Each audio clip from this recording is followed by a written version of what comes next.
Hello! Good morning, good afternoon, good evening, wherever you are. This is the Mildly Interesting podcast.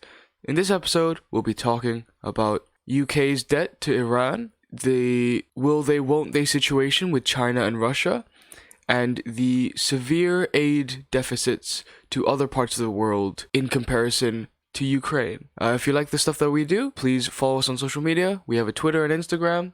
Go check out our website. Santos just released a very good article about the Ethiopian civil war. Follow us on Spotify and subscribe to us on YouTube. But without further ado, I'm Akash Lush. And I'm Jean Santos. And this is Mildly Interesting.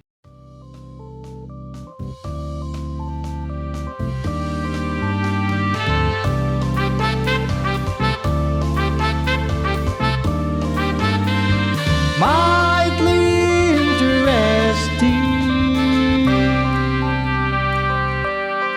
No, seriously, just mildly interesting.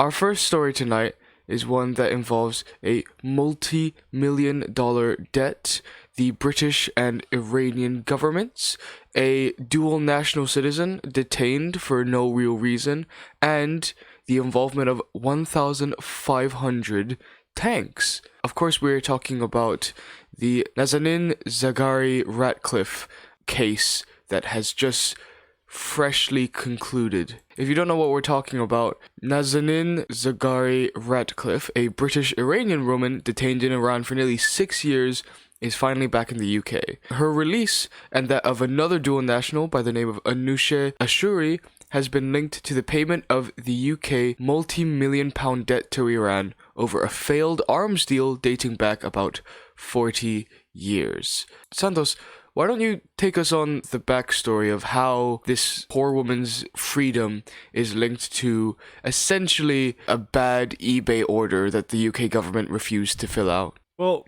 it just isn't. It's not connected. It was made connected by the Iranians.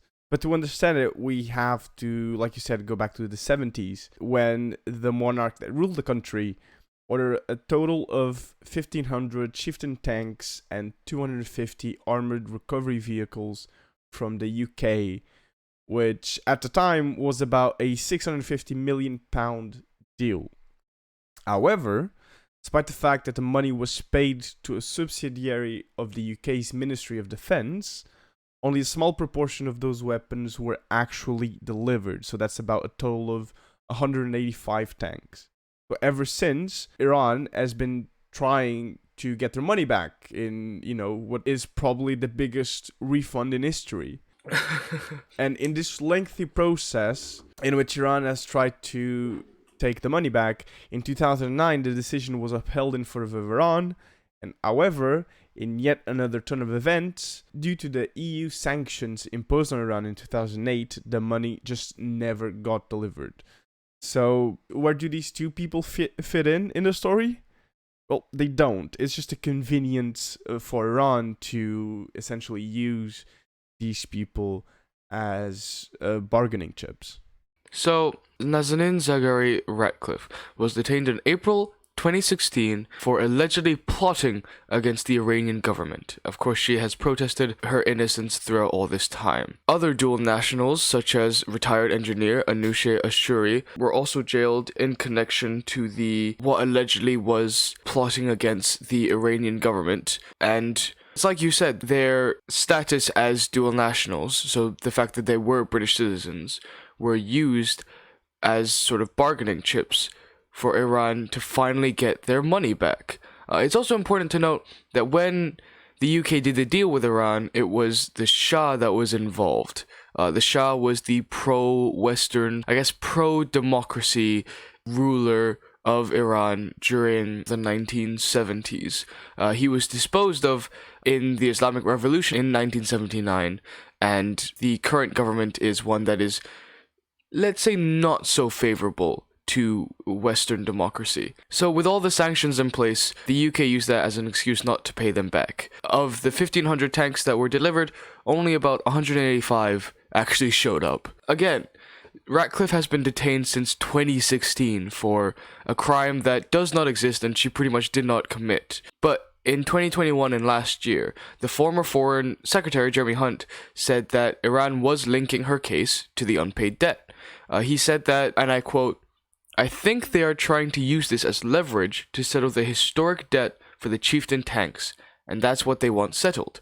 We obviously reject any linkage because we don't want to encourage hostage diplomacy and we want to follow the legal process." However, the UK government did not admit that her jailing or the imprisonment of other dual nationals were connected to the money. Boris Johnson, last year as well, pretty much just said that these two are entirely separate issues. So how did this get resolved? Obviously, in 1990, Iran took the IMS, which was the subsidiary of the UK Ministry of Defense, to the International Chamber of Commerce. In 2001, a hearing found in favor of Iran, but the IMS appealed, though it agreed to pay a £328.5 million security almost deposit to the court in case its appeal was unsuccessful. As Santos has mentioned, the appeal hearings concluded in 2009 and the decision was still the same. So there's the added complication of how much is actually owed to Iran, because obviously the IMS agreed to pay the security of roughly £330 million, but how much of that was going to Iran and what were they going to spend it on were kind of the big issues proposed by the UK government. How did this get resolved, Santos? How did these two seemingly separate topics get resolved conveniently at the same time? Well, it was essentially a trade-off for Iran. Gives back the prisoners, and the UK looks good rescuing the prisoners while paying off a massive historical debt. So in a sense, and I saw an interview by one of the prisoners released, and he said, and he accused Boris Johnson of being an opportunist, and I have to agree with him. Boris Johnson took this situation to the best of what he could do. Like, to look the best, that's exactly what he did. He got the people back and he paid an historical debt. So now he doesn't need to worry about the debt. What he does need to worry about, though, is that these two people are not the only people with dual nationality who are stuck in Iranian prisons. And now, well, it's not really a surprise, and there's precedent to Iran using people as bargaining chips. So I guess we can only see how it goes from here, and how, the UK actually manages to get these people out of prison, probably in 10 to 15 years' time, like they did to these two people. What is important to point out, though, is that the money that was paid to Iran could only be used for humanitarian purposes, or at least that's the claim from the part of UK officials. Do you believe that, Akash? Because, they did say that they would keep the terms of the deal secret. So, is this really what's going on?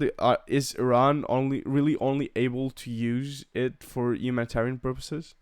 You think so? So, Liz Truss, the current foreign secretary, has been in talks with her Iranian counterpart for about months now. And apparently, so the debt has been fully paid off. Obviously, Miss ZaghariRatcliffe and Mr. Ashuri were released, as well as Morad Tabaz, another dual national. And according to Liz Truss, like you said, the payment complied with existing sanctions, global counterterrorism financing rules, and anti-money laundering regulations. Obviously, the terms are still confidential, but added that Iran could only use the funds for humanitarian purposes. I, personally, don't know how they're going to keep track of it. If anyone has ever studied, government funding or bills, what you can easily find out is, money can go into one.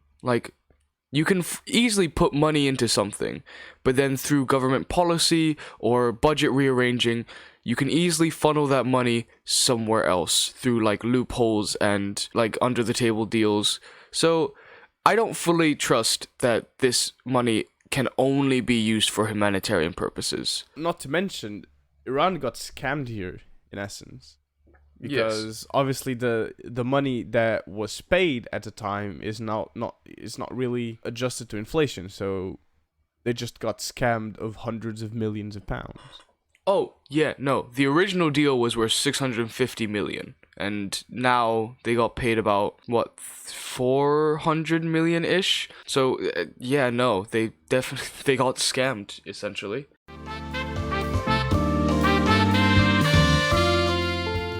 Talking about getting scammed, we now move on to Idiot of the Week, where we showcase just people who we believe, if they got a email from a Nigerian prince about some gold that he wanted to move, they probably would pay him. Santos, who is your Idiot of the Week? My Idiot of the Week this week is Sam Wardle. Have you ever heard of Sam? No, I have not heard of Sam.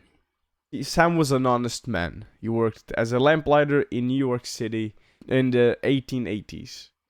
So his job just revolved around turning lamps on and off whenever the time came, right?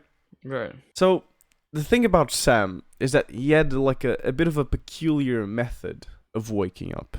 So what he did is he connected his usual alarm clock by a wire to his shelf, and then proceeded to put a 10-pound stone on the shelf, so that when the alarm went off, the shelf would be dragged down, and the heavy stone would just fall, making a sound that would, wake him up. Right. So I think you can see where this is going. So one day, after a Christmas party, Sam, being the drunken New Yorker that he was, misplaced his bed, somehow, underneath the shelf.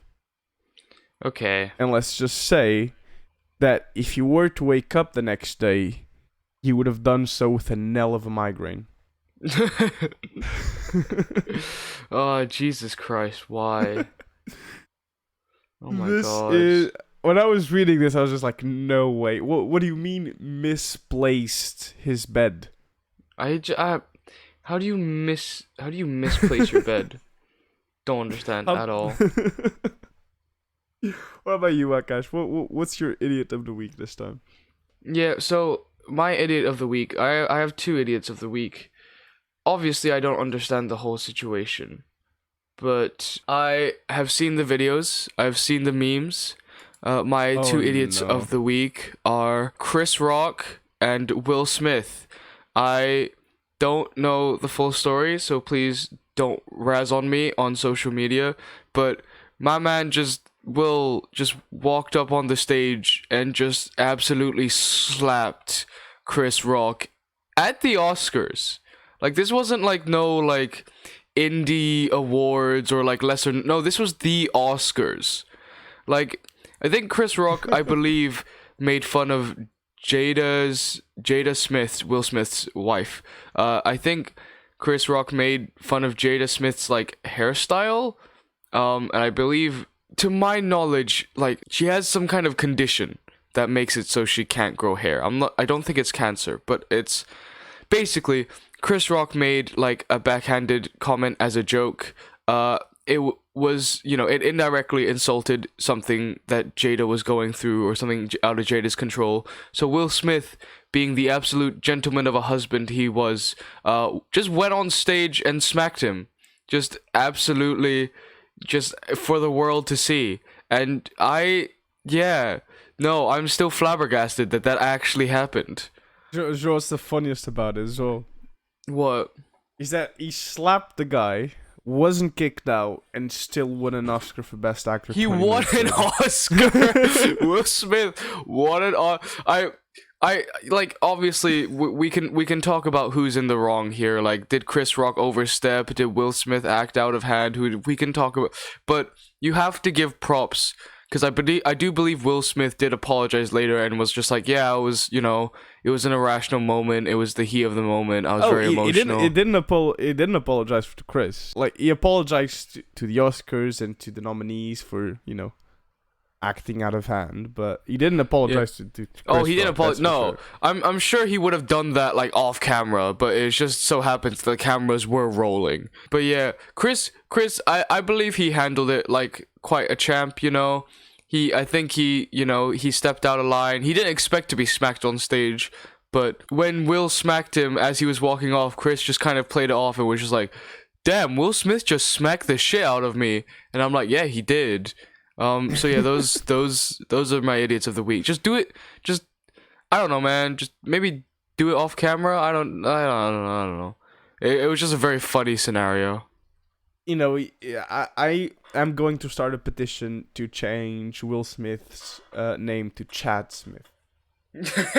Such a Chad move right there. That's the ultimate, like, sort of like, those memes about Sigma and stuff. That's the ultimate Sigma move, where you just slap someone, don't get kicked out, and still win an Oscar.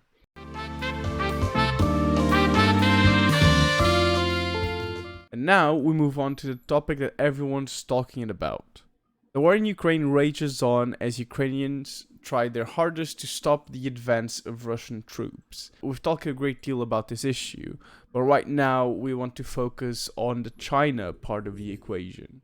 So as of recording this podcast, China remains neutral in speech, but seems to tilt towards Putin when it comes to actions. Often saying that they wish for the conflict to end peacefully and democratically, but behind the scenes, they censor images of the war, they censor the very word invasion, and even the maintenance of trading with Russia. So in a way, by its actions, we can definitely see how the country tilts. Where do you think China sits on the table, Akash? Like you said, China is almost a kingmaker in this regard, because of all the sanctions from the Western world, China is Russia's only superpower ally, to be fair. If you look at the General Assembly's resolutions from the UN and then the subsequent UN Security Council resolutions, those who openly supported Russia were those that had financial interests coming from Russia. So Belarus, Eritrea, Syria, North Korea, these were, I guess you could call them a rogues gallery. It was either people who already had vendetta against the West, or those who Russia is actively investing in. So China is the only ally Russia has that can give back, so to speak. And as we've seen, while politically it has remained neutral, we've seen in reality it's trying to downplay this whole situation. The China's state-run Sinopec group has suspended talks for a major petrochemical investment, and a gas marketing venture into Russia. But news about the actual internal decision of the Sinopec group to remove investment from Russia has largely been blocked by the Chinese state media. Beijing has repeatedly voiced opposition to the sanctions, insisting it will maintain normal economic and trade exchanges with Russia, and has refused to condemn Moscow's actions in Ukraine or call them an invasion. So there was a sort of statement put out by the Beijing government saying that China is a big independent country. We have the right to carry out normal economic and trade cooperation in various fields with other countries around the world. But I do believe they are trying to play it safe, because China's economy is struggling a little more than they'd like you to think. So I do believe they wish to support Putin, because if Putin comes out on top with the whole Ukrainian invasion, it's almost like it gives China a indicator as to what they can get away with, possibly with areas of contention that they've had with Taiwan, for instance. So it is in China's interest to support them. But with the sanctions effectively isolating Russia, I do believe the reason why they're tiptoeing around this and not going all in is because they don't want those sanctions to turn on them. As Biden has stated, China knows that its economic future is tied to the West, and he warned Chinese leader Xi Jinping that Beijing could regret siding with Russia's invasion of Ukraine. Yeah, I think I agree with you. I think China is in a happy place right now. I think it's exactly where it wants to be, ambiguous as it is. Just because if it remains neutral, it can keep its trade with the West and Russia, and if, like you said, the sanctions that have been imposed on Russia have essentially cut it off from the outside markets. So what we see is China being a big buyer of Russian oil and gas means that they get the oil and gas basically for free almost, because they get it on a discount, because obviously Russia wants to, boost its economy as much as it can regardless of the sanctions. But on the other end, China also profits from the lack of spotlight that is placed on itself. So in this sense, it could probably look to fix its economy, fix itself politically, especially ahead of the political events that are coming that will essentially decide whether she stays in power for another term, which it probably will. And also in relation to Taiwan, right? So the least spotlight, the more they can advance on their own interests over there. I think it would also be good to kind of paint a picture of where China is, because everyone kind of sees China as the factory of the world, as they're sort of this untouchable market that, like, you either do business with them or you don't do business at all. But the property market, which is critical to growth in China, it was about 25% of gross domestic product and 40% of bank assets in China are tied to its property market. But its property market is feeling the strain. Obviously, we won't go too into the business details. We're more interested in like how this affects politics. But big Chinese lenders are wary of extending new loans. So it's finding it difficult to raise money. Like domestically, developers have been forced to borrow abroad at exorbitant rates. So the financial stress from the property sector keeps building, and then the need for money keeps building, but the supply of it domestically is still wary. So they get it from outside, and it's at a higher rate, so they just keep borrowing and borrowing. And obviously, for all of you eagle-eared listeners, those who remember, this is exactly how the 2008 financial crisis kind of started.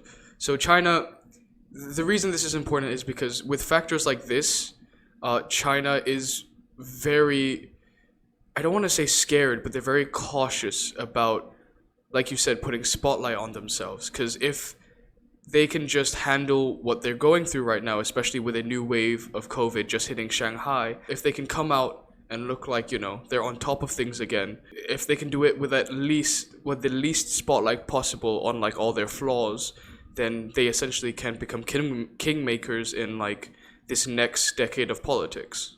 Yeah, because whatever the sanctions are going forward, added to the ones that we already have now, China will probably play a much bigger role than it has until now, I would say, just because obviously Russia will have to recover financially, politically, all that's happening right now, which doesn't seem to stop anytime soon.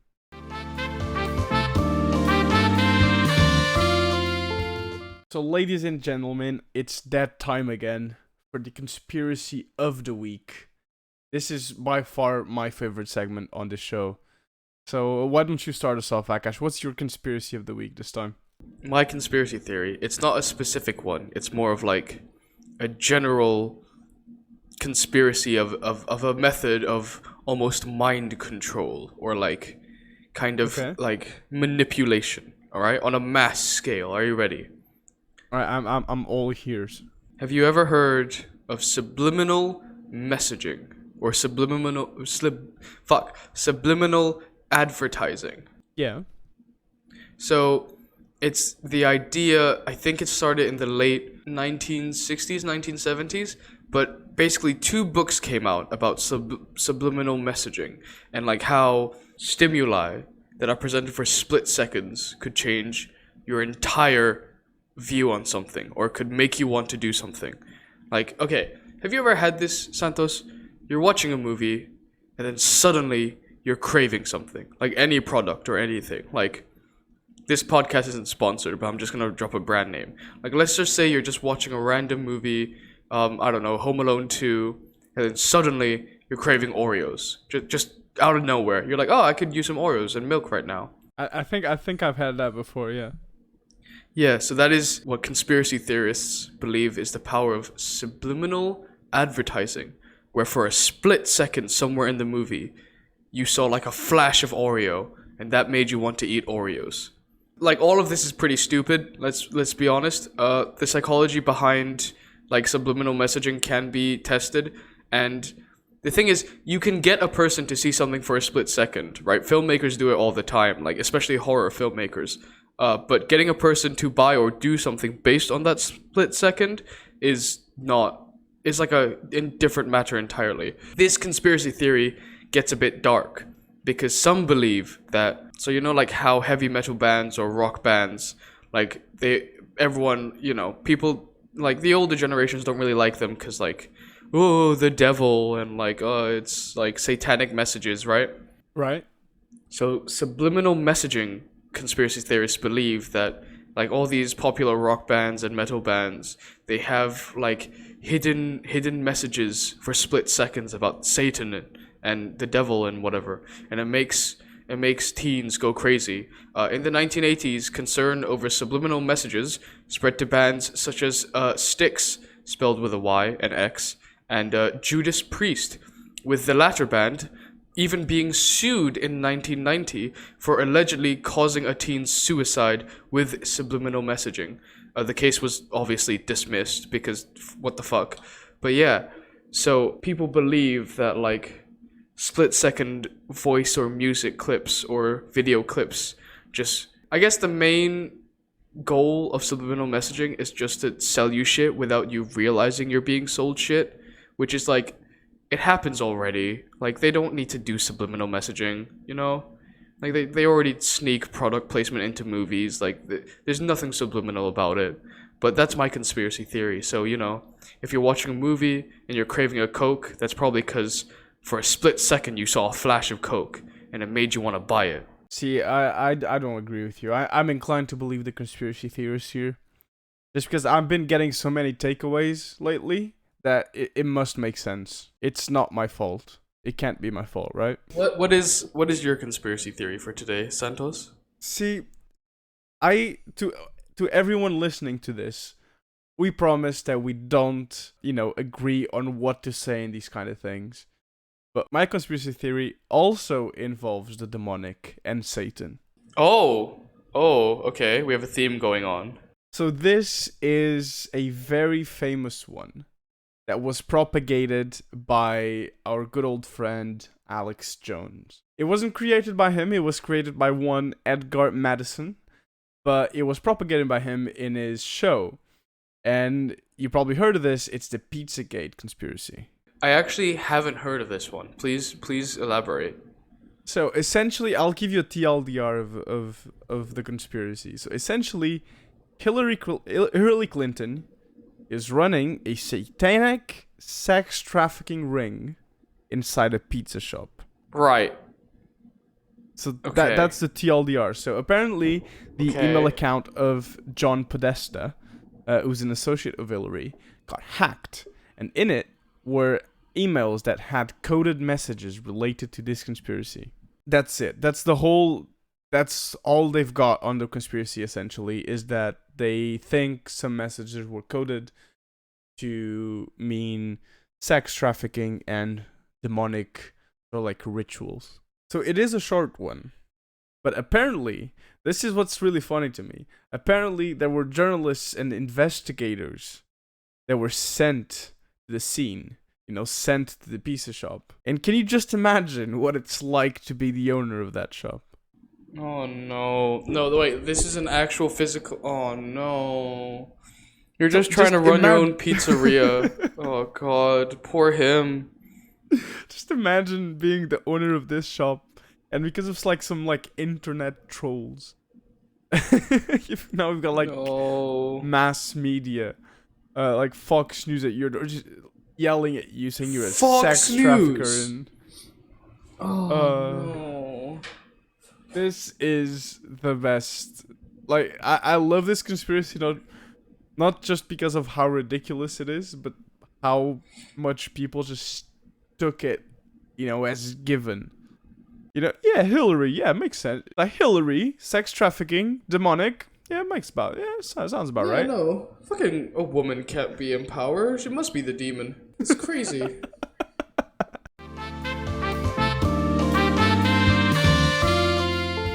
So we're gonna move on. We're gonna move on from those less than factual stories and to the sadly wish it wasn't a fact story of Ukrainian aid maybe siphoning funds from aid to other places that need it. Now, before we start this segment, I think we should make it clear that we do believe Ukraine should get aid. This story isn't to argue that no aid should go to Ukraine. This is just we're reporting on the fact that as near record levels of funding fill the coffers of the Ukrainian aid response, humanitarian insiders worry that resources may be diverted from other crises that are receiving scant attention and remain badly underfunded, from Afghanistan to Yemen to the Horn of Africa. Now, numerous factors are contributing to sort of the unusually generous outpouring for Ukraine. It's the huge geopolitical significance and economic fallout of the Russian invasion, the sheer spread and scale of the displacement crisis. You have Ukrainians doing everything they can to escape Ukraine and escape the war into every neighboring country and even just every other European country. And not to mention there is 24/7 wall-to-wall media coverage. Some observers have noted that there seems to be double standards, even maybe slight elements of discrimination in the lopsided levels of assistance going to Ukraine compared to other crises raging around the world, as well as some governments have cut back on their foreign aid programs, and because of it, agencies now have to choose who to give their aid to. They can't help everyone, so it's essentially who do they think deserves the most aid. Quite a bleak topic, Santos. Where do we stand? Like, what do you know? What the current situation is with sort of this foreign aid crisis? To our more avid listeners and readers, you will have noticed that we've covered for instance, the Ethiopian crisis at a fair amount of length. And in the article that was last published to our website, we found that there's 90% of the population in Ethiopia has been said to be under extreme food problems. So in my opinion, I really don't know to what extent it is acceptable to, take from those people to give it to another conflict. Not to say that one conflict is more important than the other, but, you shouldn't prioritize. I don't think these two conflicts should be prioritized, between each other. As a chief executive of the World Food Program says, they're taking food from the hungry to feed the starving. But that doesn't mean that those that are hungry will stop being hungry. So in my opinion, it should be up to central governments to deploy aid, or at least to help these agencies to substantially increase their aid so that they don't need to take from anyone whatsoever. I mean, we've seen billions of dollars in aid going towards Ukraine just from the US alone, right? So this is just the United States. And I think other countries should join in. We've seen, help from a lot of countries in Europe, but we've seen in the UN summit that most countries oppose this invasion. And while probably most countries cannot afford to give aid, I would imagine that more countries can afford to give aid. And even if it's not on a countrywide level, it should be advertised on a larger scale to the populations of those that are already giving, so that it's not just government funds, but instead it can also come from those that are willing to give instead of, taking from other conflicts around the world that are not smaller, they're not, less urgent, and certainly they don't have less humanitarian crisis going on. So, but what do you think? What do you think about this, Akash? Where do you stand on this? Well, I think it's good to sort of look at the numbers of it. Because, so basically the United States announced on the 24th of March it's donating $1 billion, and that's on top of the 1.5 already pledged by donor states. And it's the most fastest and generous response a humanitarian flash appeal has ever received. This is in stark contrast with last week's pledging conference for Yemen, where donors raised less than a third of $4.3 billion the UN deemed necessary to respond to one of the world's largest and most complex humanitarian emergencies. In Yemen, crippled basic services and a collapsed economy have left estimated 20 million people in need of urgent assistance. And obviously, it's not just Yemen or Ukraine. Afghanistan, where international sanctions on the Taliban have cut off a large proportion of the usual assistance. The Horn of Africa, which risks slipping almost unnoticed towards famine. Ethiopia, where the epicenter of conflict has moved from Tigray to the Afar region, and post-coup Myanmar, where critics of international inaction have described it as an aid void. For those trying to conduct a coordinated global aid response, though, the worry is that oversized attention on Ukraine will suck resources, both financial and human, from other crises that are already facing unprecedented funding shortages. Ukraine has received 3 times as much as the next highest recipient of the UN's rapid response funding mechanism. We've seen that while there's record-breaking aid going to Ukraine, it actually overall, aid in general is slipping. Despite the relatively high levels of donor contributions in 2021, there was still a gap of $20.5 billion from what was donated to what was needed in sort of aid worldwide. And that is still seen as the largest gap ever, just in the history.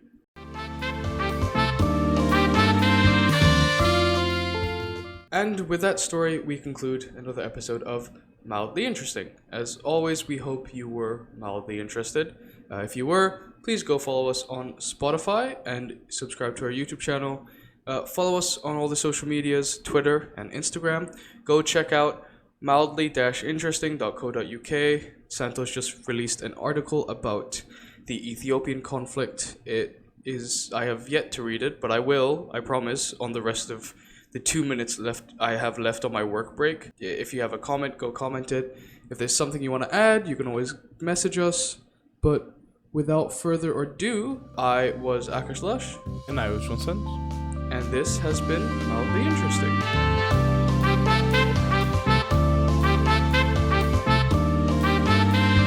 Mildly interesting. No, seriously, just mildly interesting.